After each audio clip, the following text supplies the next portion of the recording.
will reply. सभापति महोदय, आज मैं इस सम्मानीय सदन के सामने एक ऐतिहासिक संकल्प और बिल लेकर उपस्थित हुआ हूं। महोदय, मैं जो दो संकल्प और बिल लाया हूं, उसमें कई सारे सदस्यों ने कुछ शंकाएं व्यक्त करी हैं, कुछ अपने विचार रखे हैं, कुछ जेन्युइन कंसर्न भी सदन के पटल पर रखे हैं, कुछ अपनी पार्टी की विचारधारा को भी, लाइन को भी रखने का प्रयास किया है।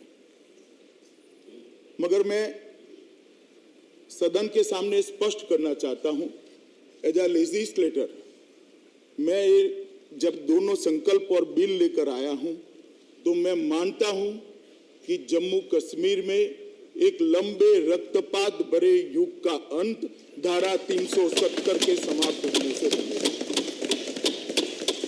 सभापति महोदय, मैं इसके विषय में जाने के पहले आज हमारे प्रथम राष्ट्रीय अध्यक्ष और जिन्होंने धारा 370 को हटाने के लिए शहादत दी, वो श्यामा प्रसाद मुखर्जी को भी जरूर याद करना चाहता हूं। सभापति महोदय, मैं उन 41,849 लोगों को भी याद करना चाहता हूं जो कश्मीर के अंदर 89 से लेकर 2018 तक जो रक्तपात चला, इसकी भेंट चढ़ गई। कह रहे हैं, कुछ सदस्यों ने कहा कि इसका हिसाब कौन देगा, क्या होगा अंत? मैं पूछना चाहता हूं, ये 41,849 लोग घाटी के और कश्मीर के मरे, इसका हिसाब किसको देना है? और मुझे बहुत स्पष्टता है, ये 41,849 लोग, उनकी जान न जाती सभापति महोदय, अगर धारा 370 न होती। पूरे सदन ने अलग अलग प्रकार से अपने विचार रखे और धारा 370 और 35A पर बहुत सारी बातें करी, मगर ज्यादातर बातें टेक्निकलिटी पर करी। धारा 370 की उपयोगिता के लिए शायद कोई कुछ नहीं था। किसी ने कहा कि इतिहास का हिस्सा है, भारत का वादा था, हमारा कमिटमेंट था, वगैरह वगैरह वगैरह। मगर धारा 370 से भारत और विशेषकर जम्मू कश्मीर, लद्दाख और विशेषकर घाटी को क्या प्राप्त होने वाला है, वो किसी ने नहीं बताया। मगर मैं सबसे पहले, सब चीजों को मैं डील करूंगा सभापति महोदय, परंतु सबसे पहले मैं कहना चाहता हूं कि धारा 370 ने जम्मू कश्मीर, लद्दाख और घाटी के लोगों का कितना नुकसान किया है। धारा 370 के रहते मैं आपको बताना चाहता हूं मान्यवर, कि अभी बताया कि 35 से और धारा 370 जाने से क्या हो जाएगा। मैं बताना चाहता हूं कि उदाहरण देकर, देश का विभाजन हुआ, पाकिस्तान की रचना हुई, देश भर में पाकिस्तान से निराश्रित लोग आए, पाकिस्तान से शरणार्थी आए, कुछ पंजाब में गए, कुछ गुजरात में गए, कुछ महाराष्ट्र गए, कुछ जम्मू कश्मीर में भी गए। मान्यवर, जम्मू कश्मीर में जो पाकिस्तान के शरणार्थी गए, उनको आज तक नागरिकता नहीं मिली, वो वहां काउंसिलर भी नहीं बन सकते। क्या ये उनके साथ अन्याय नहीं है? अन्याय है या नहीं? और देश में क्या हुआ? इस देश को 2 प्रधानमंत्री पाकिस्तान से आने वाले शरणार्थियों ने दिए, श्री मनमोहन सिंह और श्री गुजराल साहब। कोई प्रधानमंत्री तो बन सकता है, और जम्मू कश्मीर में जिसने शरण ली वो काउंसिलर नहीं बन सकता है। ये कहां क्या न्याय है? जो इसके पक्ष में खड़े हुए हैं उनको इसका जवाब देना चाहिए। ये कहां का न्याय है और क्यों ये अन्याय? मान्यवर, ये कहते हैं कि 370 और 35 से जाएगी तो कयामत आ जाएगी, और 370 के कारण ही जम्मू कश्मीर भारत के साथ जुड़ा। मैं इसके बाद बताना चाहता हूं, मगर मैं आपके माध्यम से सदन के सभी सदस्यों को, देश को और विशेषकर घाटी की जनता को बताना चाहता हूं कि 370 ने जम्मू कश्मीर, लद्दाख और विशेषकर घाटी का क्या नुकसान किया। मान्यवर, 370 के कारण जम्मू कश्मीर में कभी भी लोकतंत्र परकोलेट नहीं हुआ। 370 और 35 के कारण भ्रष्टाचार बड़ा फला फूला, बड़ा पनपा और चरम सीमा पर पहुंचा। 370 और 35 के कारण ही गरीबी घर कर गई। पूरे देश के अंदर विकास दिखाई पड़ता है। घाटी के गांवों को देखते हैं तब हृदय के अंदर संवेदना आती है, आंख में आंसू आते हैं कि आजादी के 70 साल के बाद ये क्यों गुर्बत में जी रहा है, क्यों गरीबी में जी रहा है। मान्यवर, वहां के आरोग्य को भी इतनी सुविधाएं नहीं मिली, आरोग्य की भी, उसका कारण भी 370 है। विकास नहीं हुआ, जम्मू कश्मीर के विकास में बाधक भी 370 है। शिक्षा लेने के लिए जम्मू कश्मीर के बच्चों को देश भर के शिक्षा संस्थानों में जाना पड़ता है, इसका भी कारण 370 है। ये 370 मान्यवर महिला विरोधी भी है, दलित विरोधी भी है, आदिवासी विरोधी भी है और आतंकवाद की जड़ भी 370 है। मैं देख रहा हूं अभी सामने, मगर मैं सब चीजों का डिटेल जवाब देना चाहता हूं मान्यवर। सबसे पहले मैं लोकतंत्र की बात करूंगा। इस देश के अंदर संविधान का 73वां और 74वां संशोधन आया, मगर चूंकि 370 थी वो जम्मू कश्मीर में अप्लाई नहीं हुआ। जम्मू कश्मीर में अप्लाई नहीं हुआ। देश भर के अंदर स्वर्गीय प्रधानमंत्री राजीव गांधी लेकर आए, मगर जम्मू कश्मीर में अप्लाई नहीं हुआ। जब आजाद साहब मुख्यमंत्री थे तब भी नहीं कर पाए। क्यों नहीं कर पाए? क्योंकि वहां धारा 370 थी और वहां कॉन्सेंसस नहीं बन पाता था। मान्यवर, पंचायत और नगर पालिका के चुनाव होते भी नहीं थे।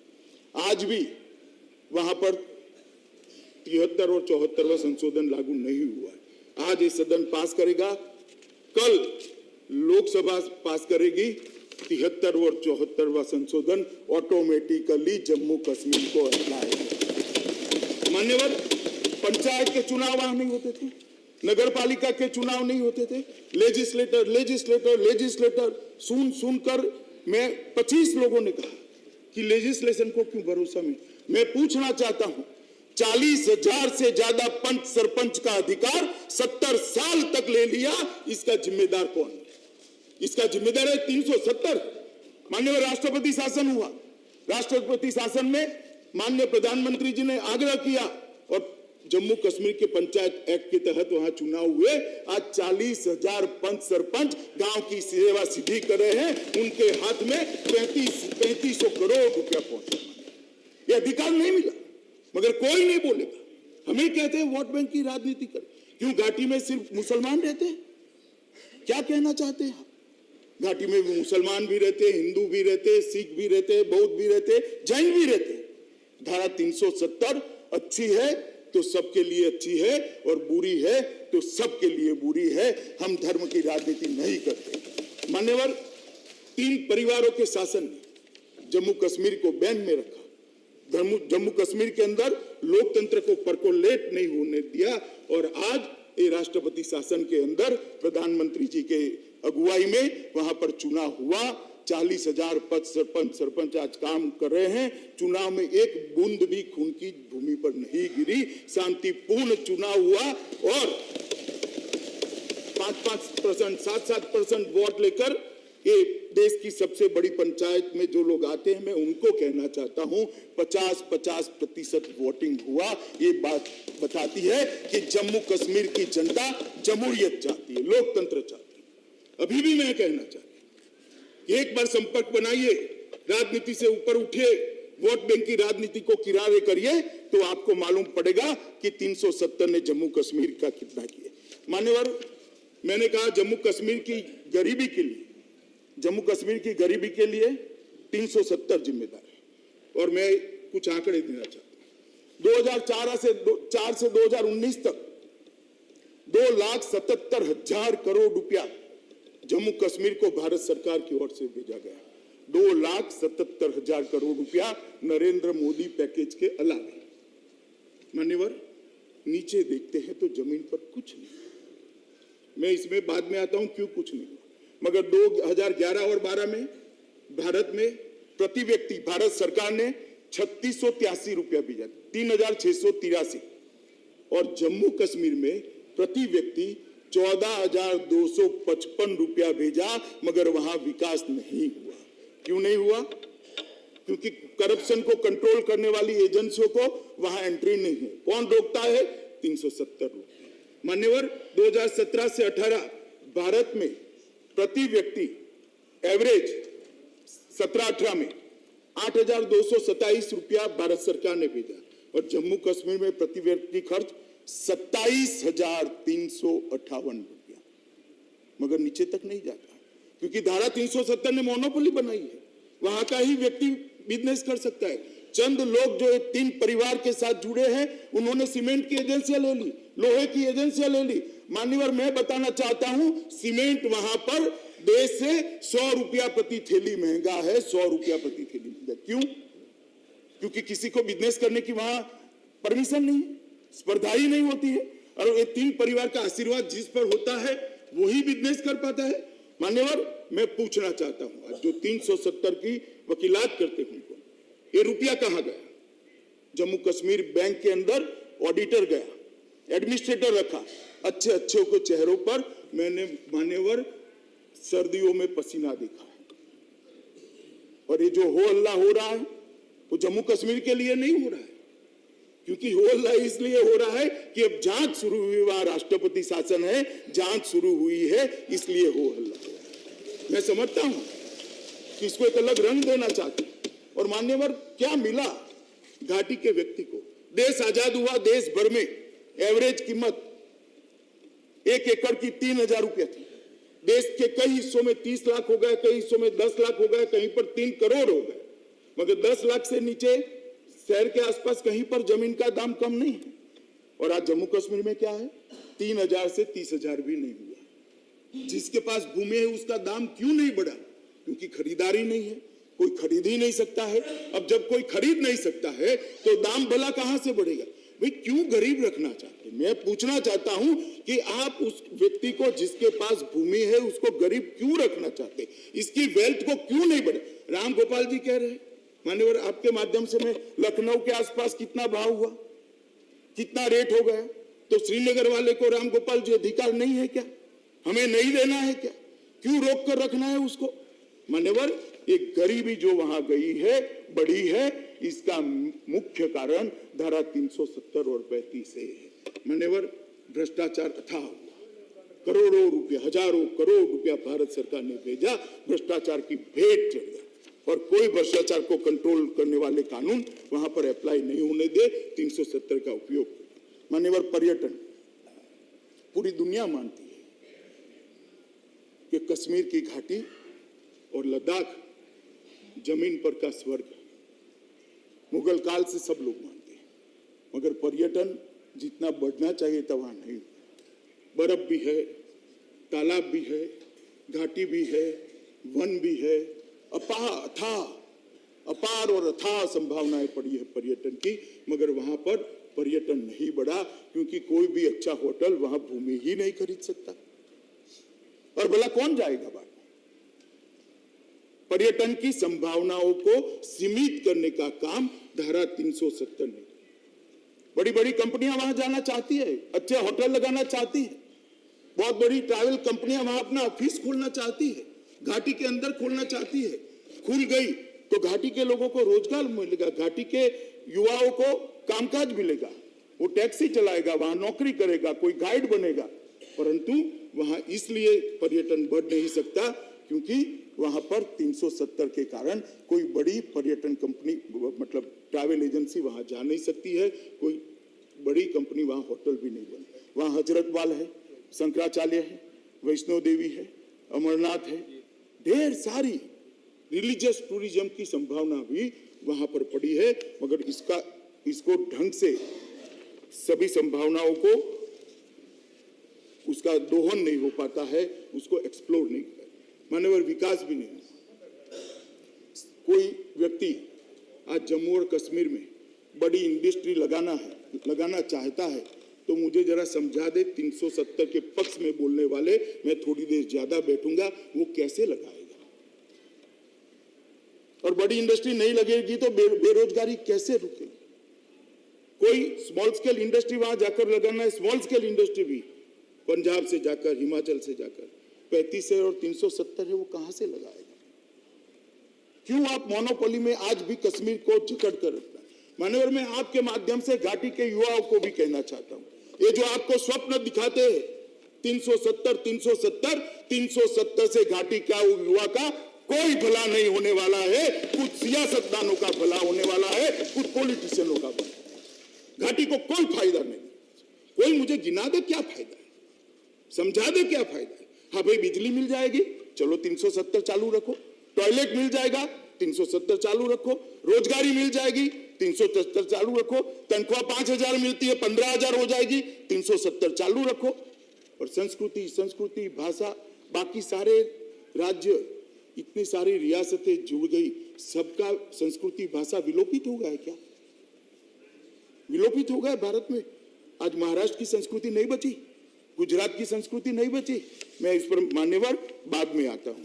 आरोग्य, हेल्थ, उसकी भी हालत वहां पर खस्ता हाल है, क्योंकि जिस प्रकार से आबादी बढ़ रही है देश भर में, सरकारें इस देश का, अकेली सरकार इस देश के हेल्थ को अप टू मार्क नहीं रख सकती।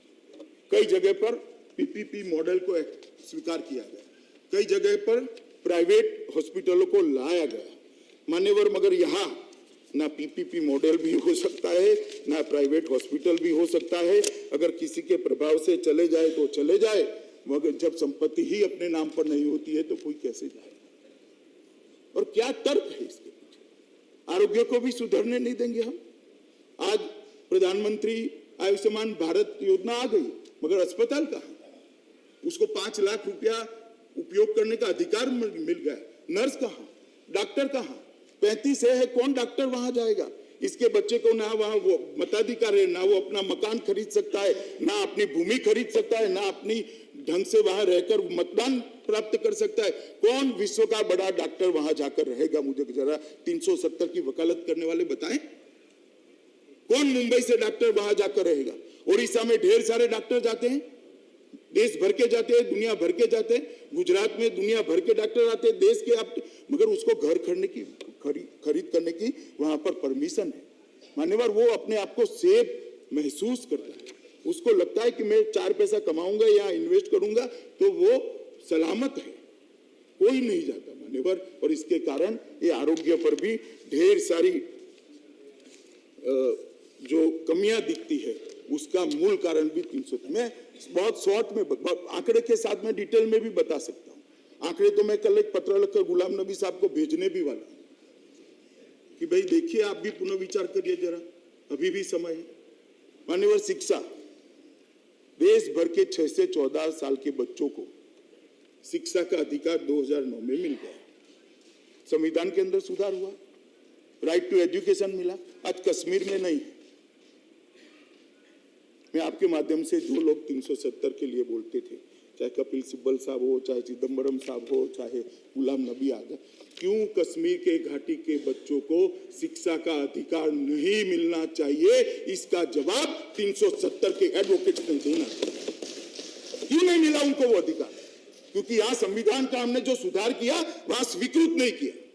अब कोई जरूरत नहीं है, कल अगर लोकसभा इसको पारित करती है तो ये शिक्षा का अधिकार कल रात से जम्मू कश्मीर के हर बच्चे को मिलेगा, हर बच्चे को मिलेगा।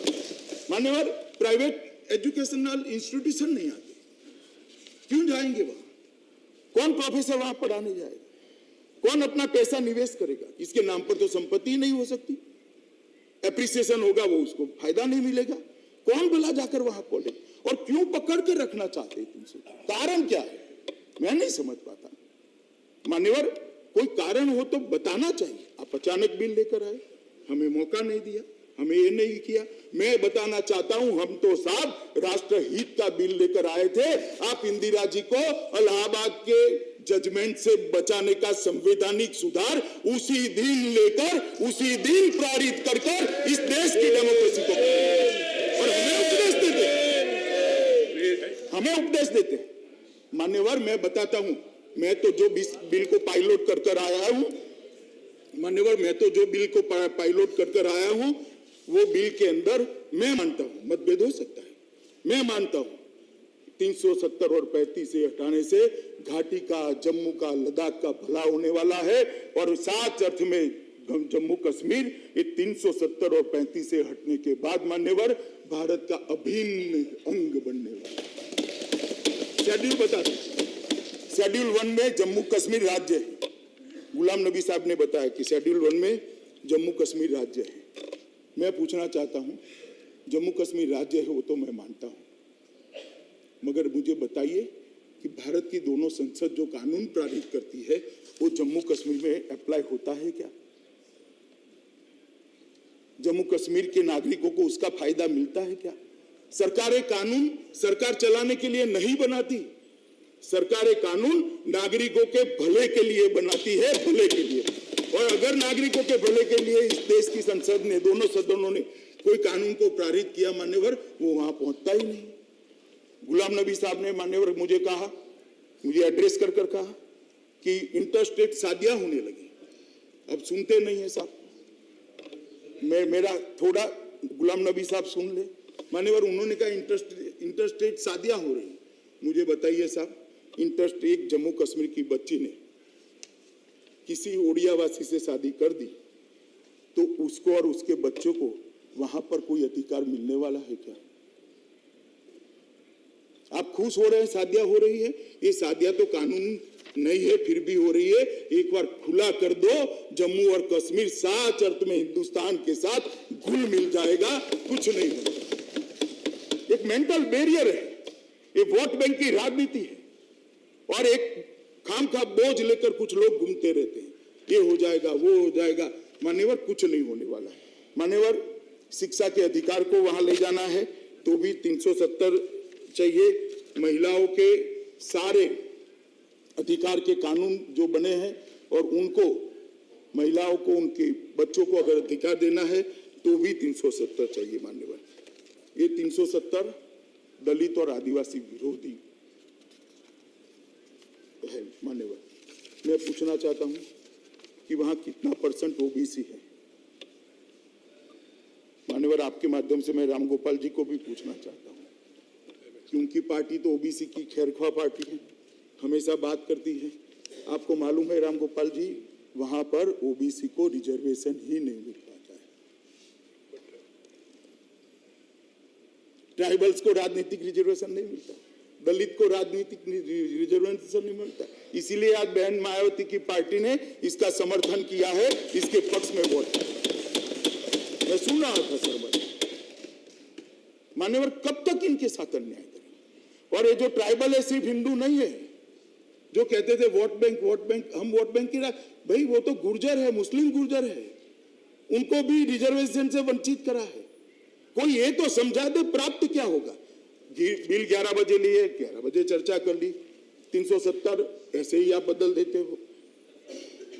कहते कि कॉन्स्टिट्यूशनली ठीक नहीं है। मुझे भी मालूम है कि साहब कुछ पार्टियों ने एनजीओ की ब्रिगेड बनाकर रखी है और ये बिल को चैलेंज करेंगे, मुझे भी मालूम है।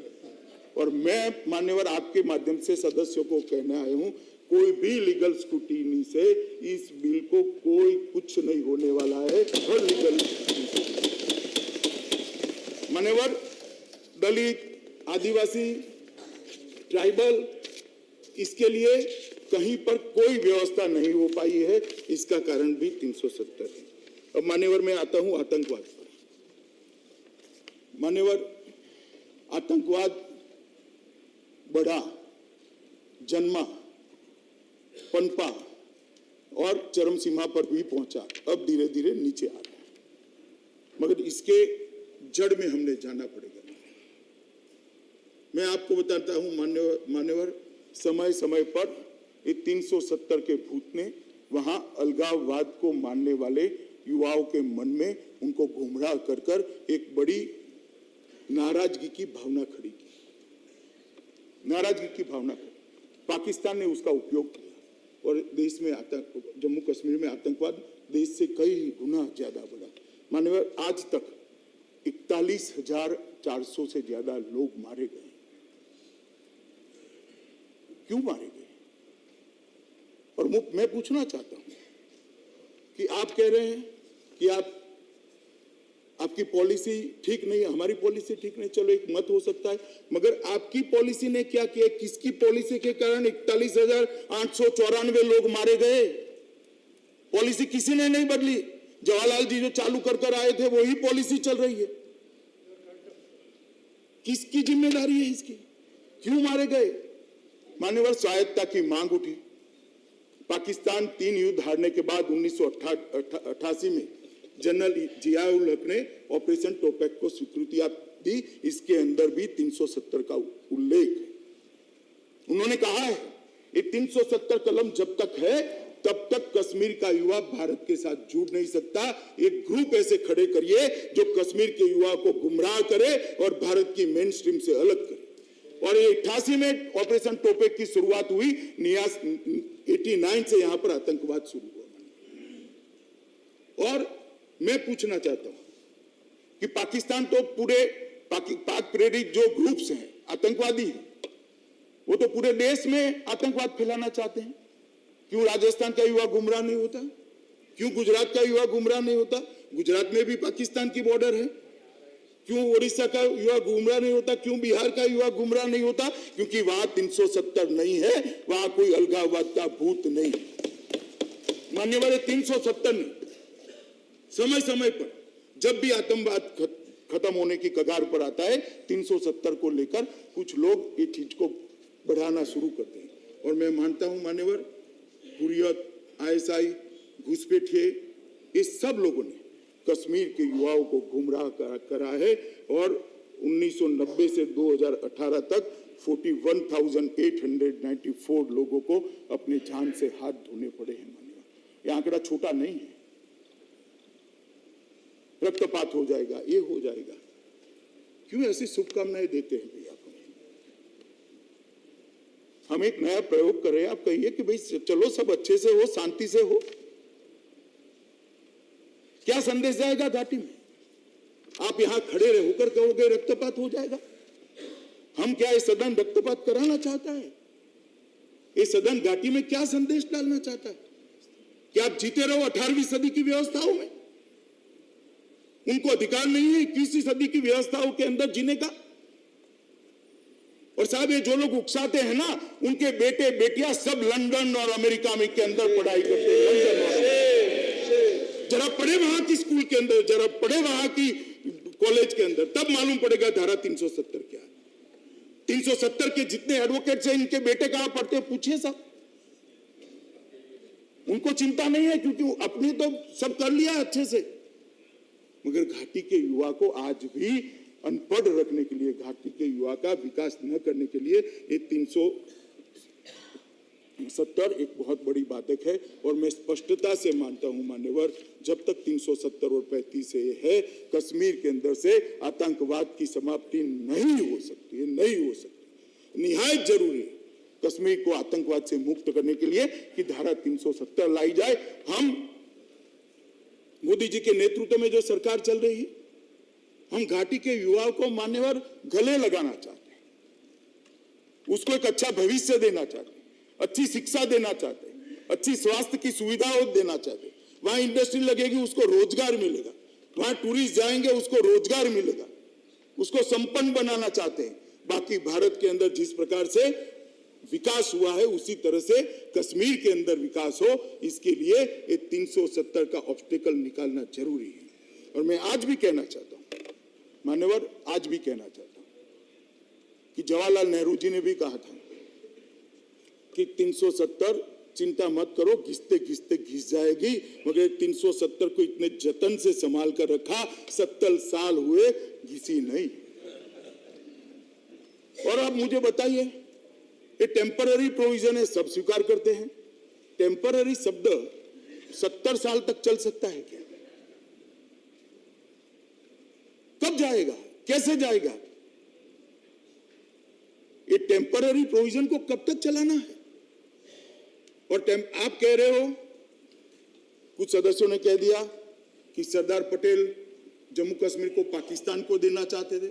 मेरा तो आग्रह है मान्यवर, इस प्रकार की बातों को आपने रिकॉर्ड पर से दूर कर लेना चाहिए, इसका संज्ञान लेना चाहिए।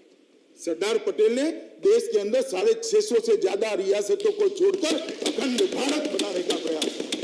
और आप कह रहे हो कि वो जम्मू कश्मीर को पाकिस्तान को देना चाहते। मैं रिकॉर्ड साफ कर दूं, जम्मू कश्मीर को कभी सरदार पटेल ने डील नहीं किया था। सरदार पटेल ने डील किया जूनागढ़ को, आज भारत में है विदाउट 370 है। डील किया हैदराबाद को, भारत में है विदाउट 370 है। जम्मू कश्मीर को डील किया पंडित नेहरू ने और विद 370 है। और आज हम भी कर रहे हैं। नहीं, सरदार पटेल के पास ये मसला था ही नहीं। मैं मेरे मंत्रालय की फाइल 608 के मामले में आहिंगर और सरदार पटेल बराबर जो कॉन्स्टिट्यूएंट असेंबली नहीं, मैं 370 की बात नहीं कर रहा। पाकिस्तान को देने के लिए कहा वो विषय। मान्यवर, मैं स्पष्टता कर दूं फिर से, गुलाम नबी आजाद ध्यान से सुनते नहीं है, शायद वो रीथिंकिंग करे, मेरी बात सुन करके 370 के पक्ष में वोट डालना, इसलिए ध्यान से सुन नहीं रहे।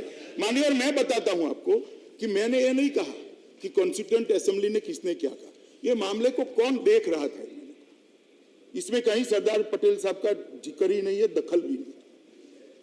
और मैं बताता हूं मगर रखो, जरा भी दखल नहीं। पंडित नेहरू अमेरिका में थे और ये 370 मैं 370 की बात नहीं कर रहा। 370 डिस्कस अभी भी आप समझ रहे हैं और सरदार पटेल और मौलाना आजाद 370 के बारे में नहीं, मैं 370 के बारे में कह ही नहीं रहा। भारतीय संघ के साथ संधि के बारे में कह रहा हूं। इसमें कहीं भी और भी सरदार पटेल नहीं थे। मान्यवर, मेरा विनम्रता से कहना है कि 370 है, ये आतंकवाद की झनक है, इसलिए 370 का जाने का समय आ गया है। और अगर आज 370 नहीं जाती है तो आतंकवाद को हम जम्मू कश्मीर से नाबूद नहीं कर पाएंगे। मान्यवर, कुछ लोगों ने कहा कि 370 जम्मू कश्मीर को भारत के साथ जोड़ती है। स्पिरिट से देखा जाए तो वो ठीक है, मगर मैं दो तिथियां कहना। महाराजा हरि सिंह द्वारा 27 अक्टूबर 1947 में instrument of accession of Jammu Kashmir में साइन किया गया। वो कब करा? 27 अक्टूबर 1947 में, और 370 1949 में आई। भारत के साथ जुड़ाव का 370 से कोई लेन देन नहीं है मान्यवर, ये भ्रामक प्रचार किया गया है। मान्यवर, कहते कि 370 नहीं रहेगी तो भारत से जम्मू कश्मीर अलग हो जाएगा। मेरी समझ में नहीं आता मान्यवर, कैसे अलग हो जाएगा। और मैं घाटी के लोगों को कहना चाहता हूं, इस देश में बहुत सारी रियासतें थी, 370 के बगैर, 35 के बगैर भारत के साथ घुल मिल गई, मगर सबने अपनी अपनी संस्कृति बनाकर रखी। मराठियों ने, महाराष्ट्र ने अपनी संस्कृति बनाकर रखी, भाषा भी संभाल कर रखी। गुजरात ने अपनी संस्कृति बनाकर रखी, भाषा भी संभाल कर रखी है। तमिलनाडु ने अपनी संस्कृति बनाकर रखी, अपनी भाषा को भी वो प्रोटेक्ट करते हैं। तेलुगु राज्यों ने अपनी संस्कृति बनाकर रखी, अपनी भाषा को। 370 कहां से, किस प्रकार से आपकी संस्कृति को प्रोटेक्ट करता है, मेरी ये समझ में नहीं आता है। वो प्रोटेक्ट करता है केवल और केवल 3 सियासतदानों के परिवार को प्रोटेक्ट करता है, वो नहीं चाहता। और 370 को पूरे देश के अंदर वोट बैंक का मुद्दा बनाया हुआ। और गुलाम नबी साहब ने कहा कि यहां तो बम फूट गया सुबह, मैंने बम फोड़ दिया कि 370 ये 33 से ये सब लेकर आया। मुझे तो मालूम नहीं पड़ता साहब, 1950 से मेरे पार्टी के अंदर हर घोषणा पत्र में के अंदर है कि हम 370 को निकाल देंगे। इस बार भी था, क्योंकि हमारा शुरू से मानना है कि जम्मू कश्मीर के हित में नहीं है, भारत के हित में तो नहीं ही है, मगर जम्मू कश्मीर के हित में भी नहीं है, और विशेषकर घाटी के हित में नहीं है मान्यवर। इसलिए मैं मानता हूं कि 370 तुरंत जानना चाहिए। मान्यवर, 1964 के अंदर लोकसभा के अंदर एक चर्चा हुई थी, लोकसभा के अंदर चर्चा हुई, इसमें राम मनोहर लोहिया जी ने एक बहुत, आपके माध्यम से मैं राम गोपाल जी को थोड़ा याद, लोहिया जी की बात कर रहा हूं, राम मनोहर लोहिया जी ने कहा कि जब तक धारा 370 है, भारत और कश्मीर का एकीकरण नहीं हो सकता है, एक रूपता नहीं आ सकती है। मधुलिमिया ने कहा, सरजू पांडे ने कहा, एच.ए. मुखर्जी ने कहा, इंदर मल्होत्रा ने कहा, समनानी ने कहा, अब्दुल गनी कश्मीर के ही मुस्लिम सांसद थे, उन्होंने कहा, गोपाल दत्त मैंगी ने भी कहा, श्यामलाल सराफ ने कहा और कांग्रेस के 14 संसद सदस्यों ने भी कहा। सदन को स्थगित कर दिया। उस वक्त भी रूल का भंग हुआ था। सदन को स्थगित कर दिया। दूसरे दिन व्हीप डाला और व्हीप डालकर कांग्रेस के लोग इसके पक्ष में वोट न डाले, इसकी व्यवस्था कर चर्चा हुई। मगर उस वक्त इस देश के गृहमंत्री, तत्कालीन गृहमंत्री गुलजारी लाल नंदा ने कहना पड़ा, बहुत सारे सदस्यों की भावना है, हम अभी ये उचित समय नहीं है, कुछ ही समय के अंदर इस पर सोच विचार कर कदम उठाएंगे, संवैधानिक कदम उठाएंगे। मेरा जन्म 64 में हुआ था, सब 55 साल चले गए। ये उचित समय आया नहीं। उचित समय तब आया जब श्री नरेंद्र मोदी इस देश के प्रधानमंत्री। मान्यवर, इसमें कोई उचित समय की जरूरत नहीं थी, पॉलिटिकल विल चाहिए थी। मत बैंक की राजनीति से ऊपर उठकर देश के लिए फैसला करने का जिगर चाहिए था, और वो जिगर हमारे प्रधानमंत्री नरेंद्र मोदी। और मान्यवर, ये पॉलिटिकल विल के कारण ही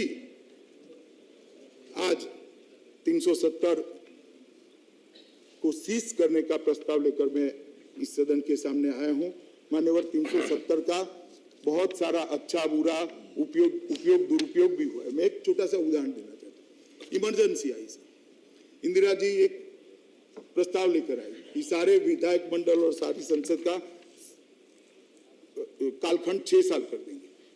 तब से जम्मू कश्मीर असेंबली ने 370 होते हुए उसको एडॉप्ट कर दिया और 6 साल कर दिया।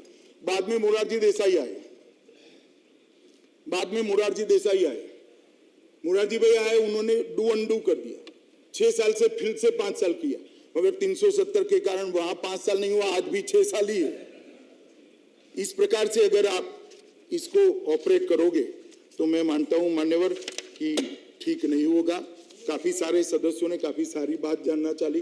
प्रसन्न आचार्य जी ने कहा कि अगर ये प्रस्ताव पारित होता है तो आप रिजर्वेशन का बिल लेकर क्यों आए।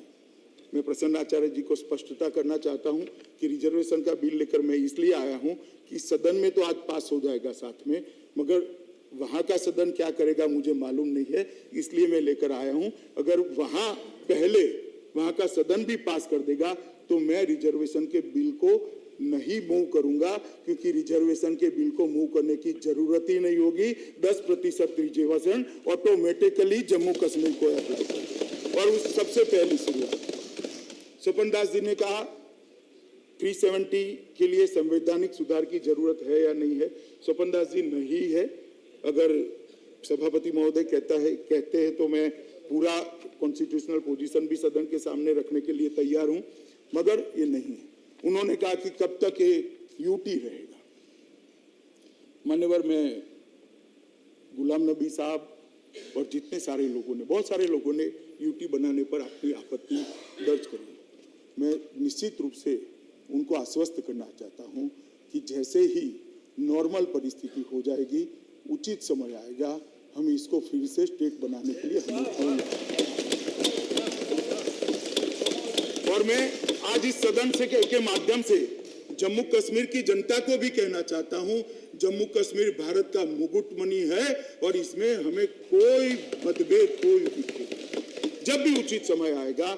मगर जिस प्रकार के भाषण हो रहे आज, मुझे लगता है कि थोड़ा लंबा समय जाएगा, क्योंकि ये भाषण बाद में घाटी में भी होने वाला है। अगर स्थिति नॉर्मल होती है तो हमें कोई ज्यादा इसको लंबा करने में कोई शौक नहीं है, ना हम करना चाहते हैं। वाइको जी ने कहा कासावो बन जाएगा कश्मीर। वाइको जी आश्वस्त रहिए, कुछ कासावो नहीं हो जाएगा। ये स्वर्ग था, है और रहने वाला। कासावो नहीं बनने देंगे, आप चिंता मत करिए। आपको वही करना है।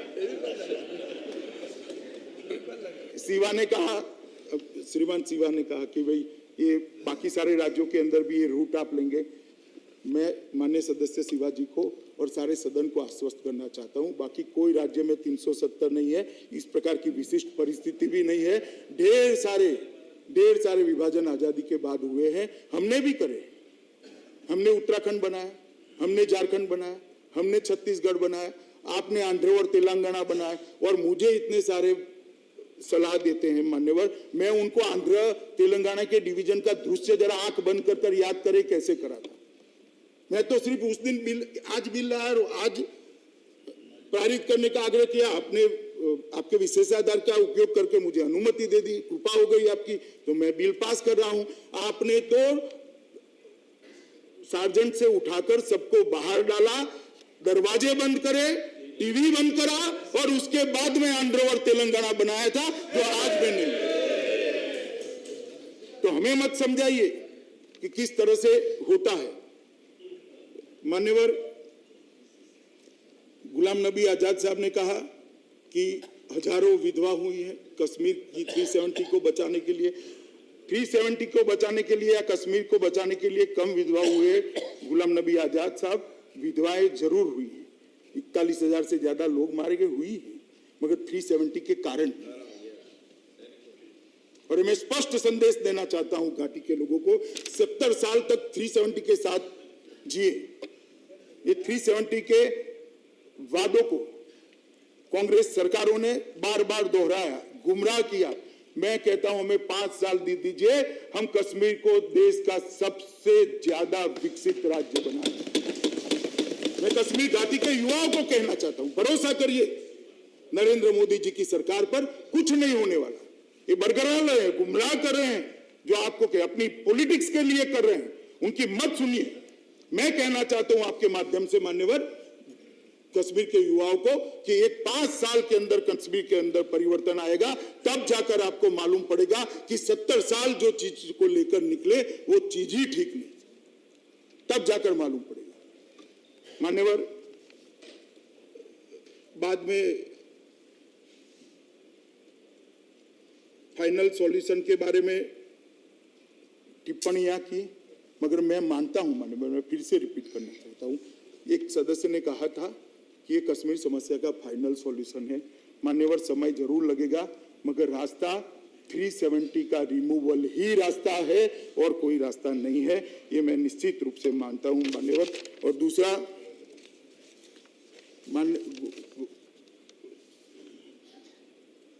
चिदम्बरम जी ने सवाल किया कि 370 का उपयोग 370 के सुधार के लिए कैसे कर सकते हैं। जो कॉन्स्टिट्यूशन ऑर्डर आया है चिदम्बरम जी, 367 रेड विथ 371D है, आप एक बार ध्यान से उसको देख लीजिएगा तो कॉन्स्टिट्यूशन ऑर्डर की वैधता आपको भी मालूम हो जाएगी। मान्यवर, मैं आज इस भाषण के अंदर कोई पॉलिटिक्स करना नहीं चाहता, मेरे पास बहुत सारा मटेरियल है, परंतु मैं बड़े भाव के साथ आज ट्रेजरी बैंक के बेंच के और विपक्ष के दोनों सदस्यों को कहना चाहता हूं कि अलग अलग रास्तों से धारा 370 के साथ कश्मीर के अंदर सामान्य स्थिति लाने का प्रयास सबने अपने अपने तरीके से मन से करा है। मैं कोई ऐसा नहीं कहता कि किसी ने मन के बगैर किया, आधा अधूरा करा है, सबने मन से करा है, मगर कश्मीर के अंदर सामान्य स्थिति नहीं हुई है, ये वास्तविकता को हमें स्वीकारना पड़ेगा। आज मैं ये जो 2 संकल्प और विधेयक लेकर आया हूं, मुझे लगता है कि कश्मीर की समस्या के समाधान का रास्ता यहीं से होकर निकलेगा, मुझे विश्वास है मान्यवर।